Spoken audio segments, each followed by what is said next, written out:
اگر واقعی ان کی بات صحیح ہے، اللہ ان کو سلامت رکھے. ایک بندہ مجمع میں نکلا ہے، لیکن آج ہاتھ کھڑے کر کے بتاؤ، جس کو بھی اللہ نے اولاد کی نعمت دی ہے، اگر وہ 10 سال کی ہے، 12 سال کی ہے، 13 سال کی ہے، 15 سال کی ہے، اسے نماز کا حکم نہیں دیا، نماز پہ سختی نہ کی. شریعت لوگوں، آج جو دنیاوی تعلیم ہم نے یہ کالج یونیورسٹیوں کے چکر لگا لیے نا، اور یہ آج جو ہمارا معاشرہ اس لیے بگڑ گیا ہے کہ آج یہ ایک شوشہ پھیلا ہوا کہ جناب بالکل اسکولوں کے اندر یہ لکھنا شروع کر دیا ہے کہ اولاد جو ہے وہ پیار سے پڑھتی ہے، مار سے نہیں، بلکہ شریعت انہیں یہ کہتی ہے 10 سال سے اوپر اگر وہ نماز نہ پڑھے، 10 سال سے اوپر اگر ان کی عمر گزر جائے اور نماز نہ پڑھے، 10 سال سے بڑا بیٹا ہو جائے نماز نہ پڑھے، تو شریعت کہتی ہے اسے مارو، سختی کرو. بے شک ہم نے اپنی بیٹے پہ کبھی سختی کی ہے، اللہ ان کو سلامت رکھے. لیکن آج کتنے لوگ ہاتھ اٹھائیں گے کہ آج کے بعد ہم اپنی اولاد پہ سختی کریں گے اور زبردستی نماز پڑھوائیں گے. کچھ لوگوں کا نہیں اٹھے، ارادے ٹھیک ہی ہیں نا، ماشاءاللہ. جس رب نے کروڑوں نعمتیں دی ہیں اس کے لیے 2 سجدے نہیں کر سکتے. اچھا یہ ہاتھ صرف اولاد کو پڑھوانے کے لیے آپ نے اٹھائے ہیں کہ خود بھی پڑھنی ہے؟ خود بھی پڑھیں گے نا، کہیں انشاءاللہ نماز کے پابند رہیں گے. آج وہ جناب والا ہمارے مسلک پہ جو انگلیاں اٹھ رہی ہیں، ہمیں ہمارے اوپر الزامات لگا کے لوگ اپنے ووٹ بڑھا رہے ہیں. سنیے، جن کا نام وہابی ہے، دیوبندی ہے، وہ لوگ ان کی باتیں کر رہا ہوں میں، وہابیت کی، دیوبندیت کی، رافضیت کی، قادیانیت کی بات کر رہا ہوں. جتنے بھی غیر مقلد ہیں، بد عقیدہ ہیں، بد مذہب ہیں، وہ اگر آج کسی بندے کو ہم میں سے اپنی طرف کھینچتے ہیں، اپنا بناتے ہیں، اپنے مسلک میں اسے لے جاتے ہیں، تو وہ اپنا عقیدہ بتا کے نہیں، اپنی کتاب کھول کے، اپنی گندی عبارتیں پڑھ کے، سنا کے نہیں، بلکہ وہ ہمارے اوپر الزام رکھ کے، ہماری کمزوریاں بتا کر کے کسی کو وہابی بنا دیں گے. میں یہ ڈنکے کی چوٹ پہ آج اعلان کر کے جا رہا ہوں، کسی وہابی، دیوبندی، اہل حدیث، رافضی، شیعہ، قادیانی ہمت ہو، ہماری کمزوریاں نہیں، اپنے کتابوں کے اندر کی گندگیاں بتا کے کسی کو اپنا بتاؤ. نعرہ تکبیر، نعرہ رسالت، نعرہ رسالت، مفتی شبیر احمد نوری صاحب. للکار ہے، للکار ہے، شیر کی للکار ہے، للکار ہے، للکار ہے. توجہ ہے. اس لیے میں نے تھوڑا سا آپ کو زور دیا کہ نماز کے پابند بنیں گے کہ نہیں. توجہ ہے. یہ سختی ہوگی تو ہماری بچیاں بھی نماز پڑھیں، بے شک قرآن پڑھیں. قرآن پڑھیں گے کہ نہیں؟ کہیے انشاءاللہ.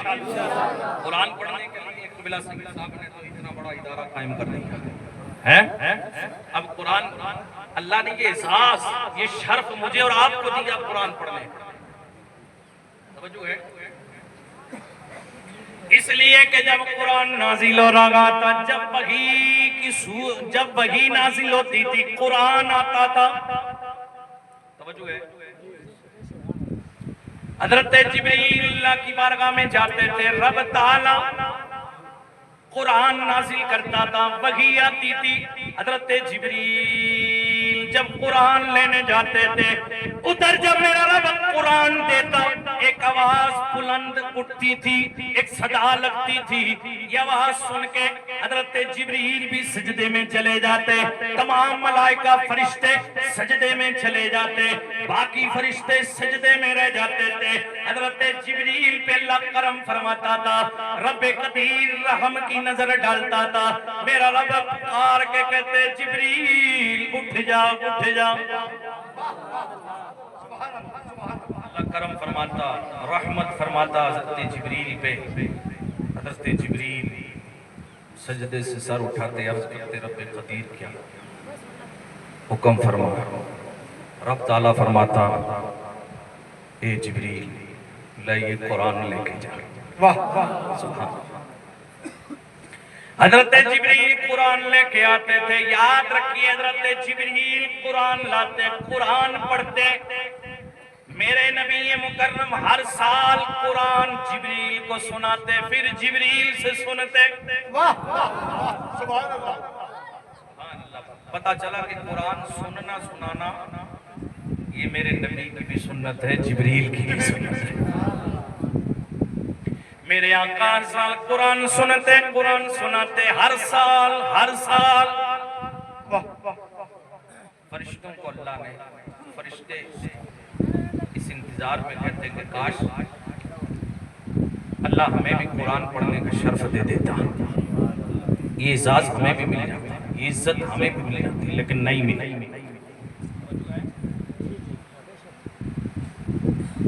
رب کا قرآن کے اندر ایک آیت وَآتَيْنَا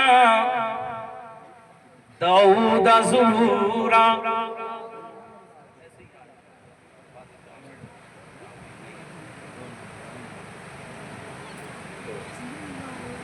اس آیت کے تحت مفسرین نے لکھا ہے حضرت داؤد علیہ السلام قرآن اللہ کا جو کلام آتا اسے پڑھنے کے لیے کسی عام جگہ میں نہیں بیٹھا کرتے تھے, گھر میں نہیں, میدان میں نہیں, جنگل میں نکل جاتے تھے, بیابان میں, کئی پاک و صاف جگہ میں نکل جاتے, بیابانوں میں, جنگلوں میں نکل جاتے.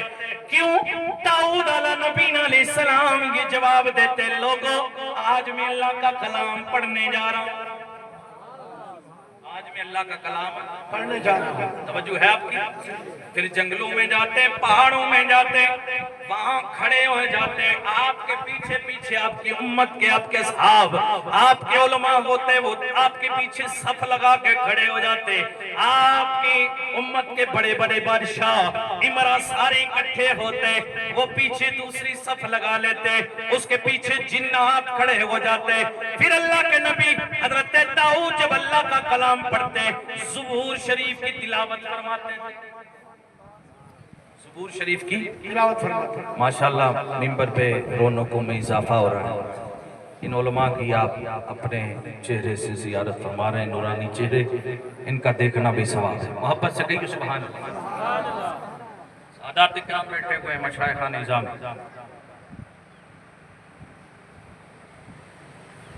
سادات سے محبت کیجیے, یہ بھی ایمان میں شامل ہے. توجہ ہے, ورنہ سب کچھ غارت جائے, سب تباہ و برباد جائے. اگر نبی کی آل کو چھوڑا اس کا بھی بیڑا کر کے, اگر نبی کے صحابہ کو چھوڑا اس کا بھی بیڑا. بے شک بے شک.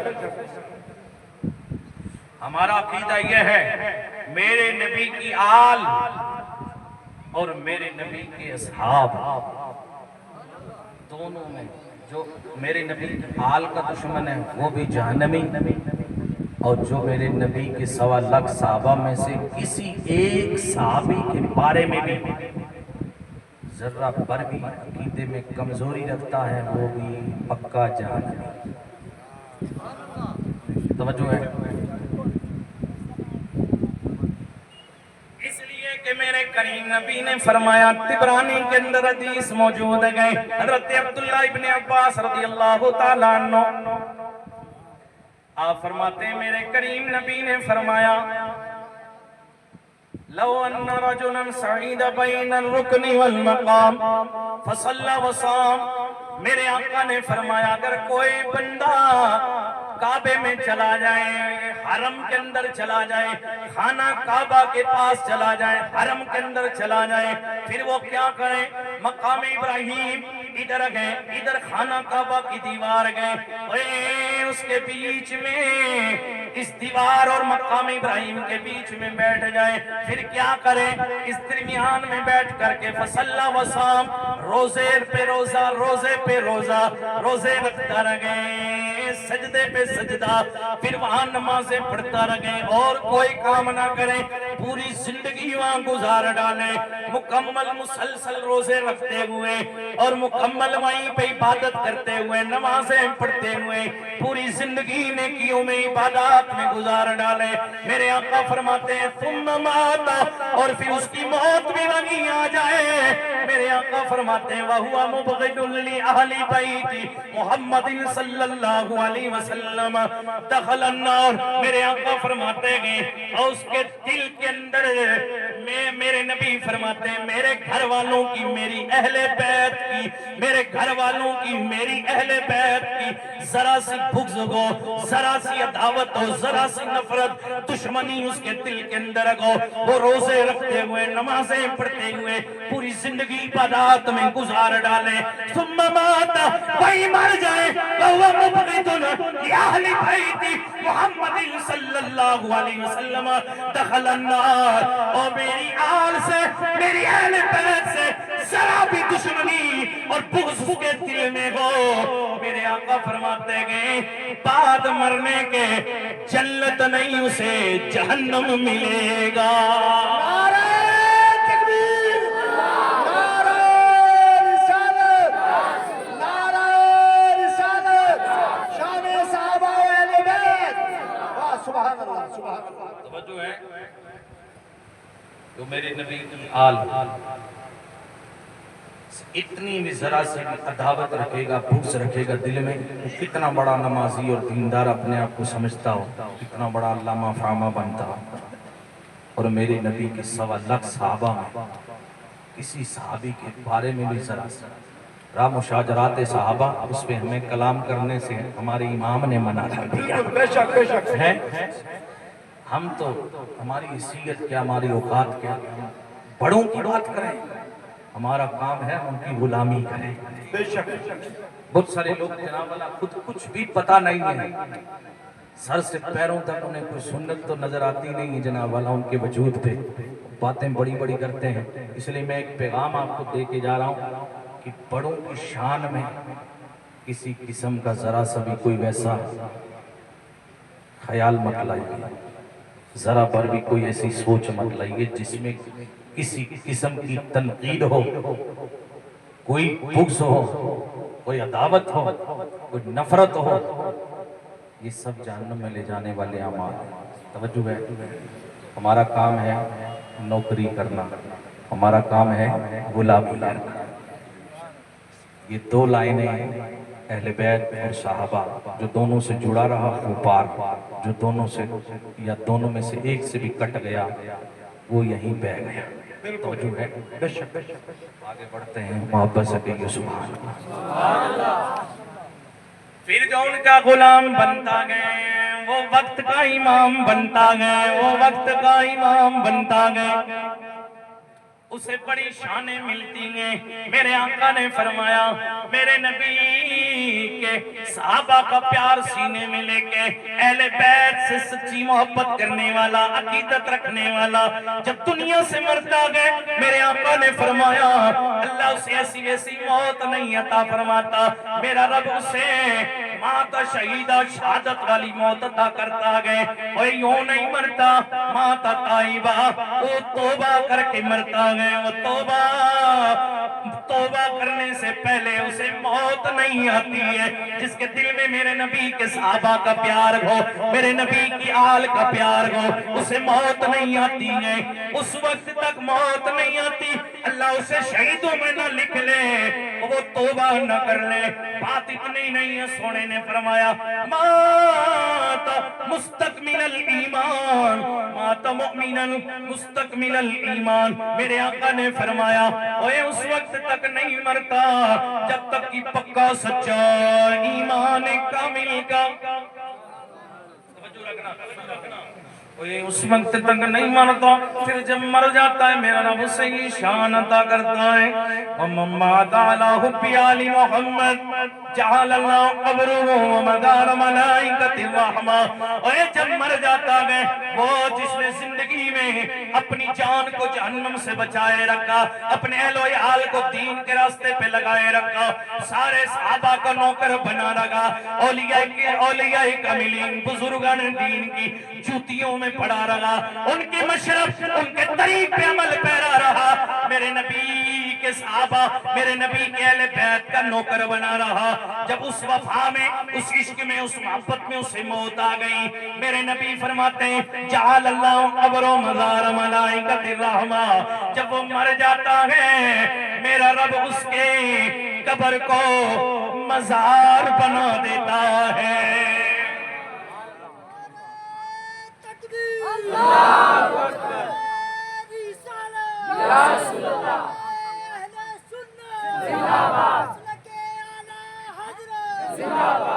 تو میرا موضوع کیا تھا؟ میں عرض کر رہا تھا لوگوں، رب کا قرآن آ گیا، ان اغناہم اللہ من فضلی، ان اغناہم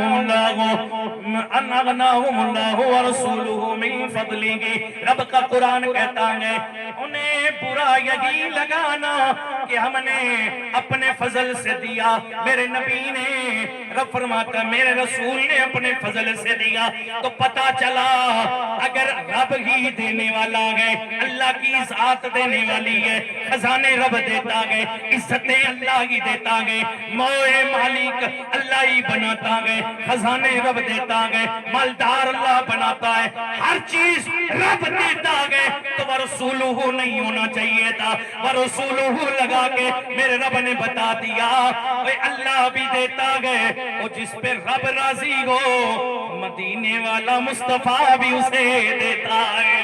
نعرہ تکبیر، نعرہ رسالت، اس سے پتا چلا میرا رب بھی دیتا گئے، میرے نبی بھی دیتے گئے، میرا رب بھی اپنے فضل سے دیتے گئے، اور اللہ کے فضل سے میرے تیرے نبی بھی دیتے گئے۔ توجہ رکھنا، بات ختم کرنے لگا ہوں، میرے نبی بھی دیتے گئے۔ اب لوگ کہتے ہیں کہ جناب جب نبی دیتے گئے ابو جہل کو ہدایت کیوں نہیں دی، ابو لہب کو ہدایت کیوں نہیں دی؟ اور لوگوں یہاں قرآن نے صاف کر دیا گئے اللہ بھی دیتا گئے، رسول بھی دیتے گئے، لیکن میرے نبی اسے ہی دیتے گئے جس پہ رب راضی ہوتا گئے۔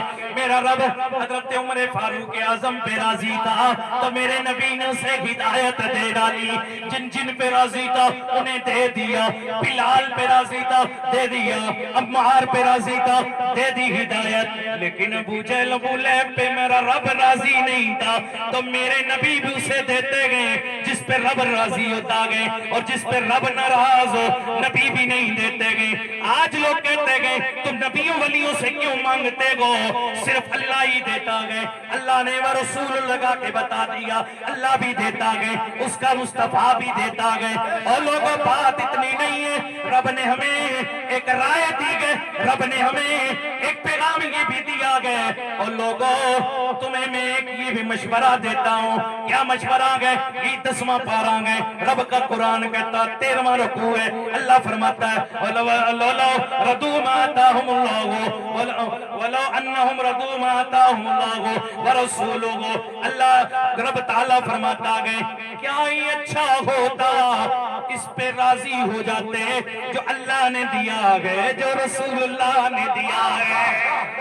سبحان اللہ، یہ نہیں فرمایا آتاہم اللہ ورسولہ کہ جو اللہ نے دیا ہے اس پہ راضی ہو جائے، رب نے فرمایا جو اللہ نے دیا ہے کیا اچھا ہوتا اس پہ راضی ہو جاتے جو اللہ نے دیا ہے، جو اللہ کے رسول نے دیا ہے۔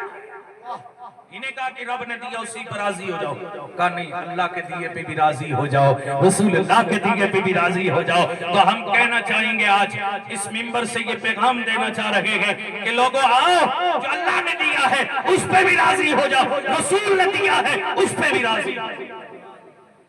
توجہ ہے؟ واہ بے شک، اب قرآن کی ایک آیت پڑھتا ہوں، میں ترجمہ کرتا ہوں، بات 2-3 منٹ میں ختم۔ توجہ ہے؟ تیسرا پارہ ہے قرآن کا، 13واں رکوع ہے، سورہ آل عمران کی آیت نمبر 49 گئی۔ رب فرماتا ہے انی اخلق لکم کہیت الطیر من التین کہیت الطیر فانفخ فیہ فیکون طیرا باذن اللہ. اللہ کا قرآن کہتا ہے عیسیٰ علیہ السلام یہ کہتے تھے لوگوں دنیا والوں آؤ میں تمہیں بتاتا ہوں. کیا بتاتے ذرا توجہ سے سننا میری آخری باتیں ہیں. رب کا قرآن کہتا ہے عیسیٰ علیہ السلام یہ کہتے کہ انی اخلق لکم من التین کہیت الطیر فانفخ فیہ فیکون طیرا باذن اللہ. او بے شک میں اللہ کے حکم سے مٹی کا پرندہ بناتا ہوں اور پھر اس میں پھونک مارتا ہوں. حقیقت میں وہ سچ مچ کا پرندہ بن کے اڑنے لگتا گئے.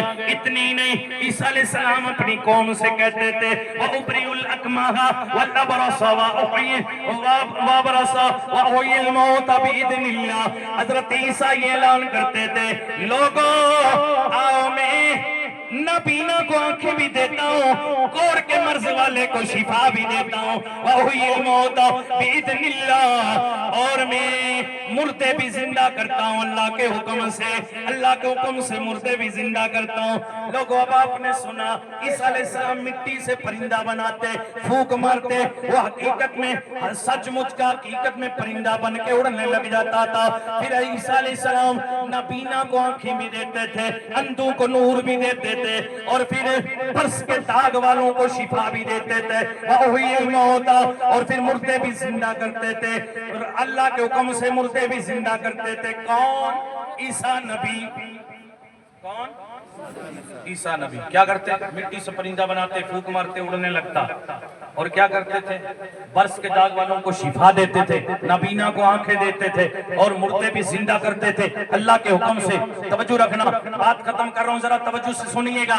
عیسیٰ علیہ السلام مٹی کا پرندہ بنا کے پھونک مار کے اڑا دیتے تھے اور نابینا کو آنکھ دیتے تھے شفا دیتے تھے آنکھوں میں نور آ جاتا تھا. پھر وہ برس کے داغ والوں کو شفا بھی دیتے تھے اور مردے بھی زندہ کرتے تھے اللہ کے حکم سے. کون؟ عیسیٰ نبی. کون؟ کون؟ عیسیٰ علیہ السلام. تو میرے نبی عیسیٰ کے بھی نبی ہیں. یہ اختیار کس نے دیے عیسیٰ علیہ السلام کو؟ اللہ نے. کس نے دیے؟ بولو کس نے دیے؟ اگر عیسیٰ علیہ السلام مٹی کا پرندہ بنا کے اڑا سکتے ہیں برس کے داغ والے کو شفا دے سکتے ہیں نابینا کو آنکھیں دے سکتے ہیں اور مردے زندہ کر سکتے ہیں اللہ کے حکم سے تو میرے نبی تو عیسیٰ کے بھی نبی ہیں. پاورفل نبی. سبحان اللہ. جب مقتدیوں کو اللہ پاک یہ طاقت دے سکتا ہے تو امام کو کتنی بلندی سے دے سکتا ہے. امام کتنی شان سے دے سکتا ہے. توجہ ہے؟ توجہ ہے؟ بات اتنی نہیں ہے. آگے عیسیٰ علیہ السلام کہتے ہیں وَأُنَبِّئُكُمْ بِمَا تَأْكُلُونَ وَمَا تَدَّخِرُونَ فِي بُيُوتِكُمْ. لوگوں آؤ میرے پاس میں تمہیں یہ بھی بتاتا ہوں جو تم کھا کے پیٹ میں آئے ہو اور گھر میں رکھ کے آئے ہو میں اس کی بھی خبریں دیتا ہوں. پیٹ کے اندر کی گھر کے اندر کی بھی. کون خبر دیتے ہیں؟ عیسیٰ علیہ السلام. تو جو رب عیسیٰ علیہ السلام کو اتنی طاقت اتنے اختیارات اتنی پاور دے سکتا ہے تو اپنے سونے محبوب کو نہیں دے سکتا ہے؟ کہیے نا سب سے اونچی شان والا میرا تیرا نبی. اسی لیے تو بریلی کے امام احمد رضا نے ہمیں مسلک رضا دیا ہے اور یہی پیغام دیا ہے سب سے اولا اعلیٰ ہمارا سب سے بالا ہو والا ہمارا خلق سے اولیاء اولیاء سے رسول اور رسولوں سے اعلیٰ ہمارا دونوں عالم کا دلہا ہمارا نبی اپنے مولا کا پیارا ہمارا. کون دیتا ہے دینے کو منہ چاہیے دینے والا ہے سچا ہمارا. جیسے سب کا خدا ایک ہے ویسے کون کا تمہارا ہمارا نبی، سارے وجوہ میں اونچا جسے سمجھیے ہے اس اونچے سے اونچا ہمارا نبی۔ اللہ پاک کہنے میں سننے میں کوئی خطا ہوئی اور رب قدیر معاف فرمائے۔ بہت ساری باتیں ہیں آپ کے سامنے۔